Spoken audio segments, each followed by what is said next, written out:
നമസ്കാരം. ഒരുപാട് ആൾക്കാർക്കുള്ള ഒരു സംശയമാണ് ഈ പ്രമേഹ രോഗികൾക്ക് നോമ്പ് എടുക്കാൻ പറ്റുമോ, ആ സമയത്ത് അവർ എന്തൊക്കെയാണ് ശ്രദ്ധിക്കേണ്ടത് എന്നുള്ളത്. അപ്പൊ ഇന്നത്തെ വീഡിയോയിൽ നമ്മൾ അതിനെ പറ്റിയാണ് ഡിസ്കസ് ചെയ്യുന്നത്. മിക്കവാറും ടൈപ്പ് 2 DM പേഷ്യൻസിന് നോമ്പ് എടുക്കുന്നത് കൊണ്ട് കാര്യമായിട്ടുള്ള പ്രശ്നങ്ങൾ ഉണ്ടാക്കാറില്ല. പക്ഷെ എന്നിരുന്നാലും ഹൈ ഡോസിൽ ഇൻസുലിൻ എടുക്കുന്ന പേഷ്യൻസ്, ടൈപ്പ് 1 ഡയബറ്റീസ് പേഷ്യൻസ് ഒക്കെ നോമ്പ് എടുക്കുന്നത് കുറച്ചുകൂടെ ശ്രദ്ധിച്ചിട്ട് എടുക്കണം. അതേപോലെ തന്നെ ഈ ഷുഗറിന്റെ കൂടെ തന്നെ ലിവർ ഫെയിലിയറോ കിഡ്നി ഫെയിലിയറോ ഹൃദയ സംബന്ധമായുള്ള എന്തെങ്കിലും ബുദ്ധിമുട്ടൊക്കെ ഉണ്ടെന്നുണ്ടെങ്കിൽ അവർ നോമ്പ് എടുക്കാതിരിക്കുന്നതാണ് നല്ലത്. അല്ലെങ്കിൽ അവരുടെ ഡോക്ടറെ കാണിച്ചിട്ട് ഈ ഡോസും കാര്യങ്ങളൊക്കെ ഒന്ന് അഡ്ജസ്റ്റ് ചെയ്യേണ്ടതുണ്ട്.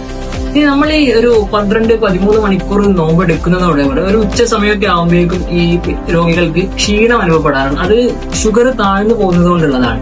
അപ്പൊ അങ്ങനെ ക്ഷീണം അനുഭവപ്പെടുകയാണെന്നുണ്ടെങ്കിൽ ആ സമയത്ത് ഷുഗർ ഒന്ന് ചെക്ക് ചെയ്ത് നോക്കുകയും അതൊരു 60-ലൊക്കെ താഴെ ആണെന്നുണ്ടെങ്കിൽ ആ സമയത്ത് നോമ്പ് കുറിച്ചതിന് ശേഷം പെട്ടെന്ന് തന്നെ ഭക്ഷണം കഴിക്കേണ്ടതുമാണ്. ഷുഗർ കുറയുന്നതിന്റെ ലക്ഷണങ്ങൾ എന്തൊക്കെയാണെന്ന് നോക്കുകയാണെങ്കിൽ അമിതമായിട്ടുള്ള ക്ഷീണം, വിയർക്കുക, വിറയൽ അനുഭവപ്പെടുക, ഹൃദയത്തിന് വെടിപ്പ് കൂടുക, കൺഫ്യൂഷൻ, കാഴ്ച മങ്ങുന്നത് പോലെയൊക്കെ തോന്നും. ഇങ്ങനെയൊക്കെ ലക്ഷണങ്ങൾ ഉണ്ടെന്നുണ്ടെങ്കിൽ ഉടനെ തന്നെ ഷുഗർ ചെക്ക് ചെയ്ത് നോക്കി ഷുഗർ കുറവാണെന്നുണ്ടെങ്കിൽ പെട്ടെന്ന് തന്നെ ഭക്ഷണം കഴിക്കേണ്ടതുമാണ്. ഈ ഷുഗർ പേഷ്യൻസ് തന്നെ പലരും പലതരത്തിലുള്ള മരുന്നായിരിക്കും കഴിക്കുന്നത്. പല ഡോസിലുള്ളതായിരിക്കാം, ചിലർ ഇൻസുലിൻ ആയിരിക്കാം, ചിലർ ഗുളിക ആയിരിക്കാം.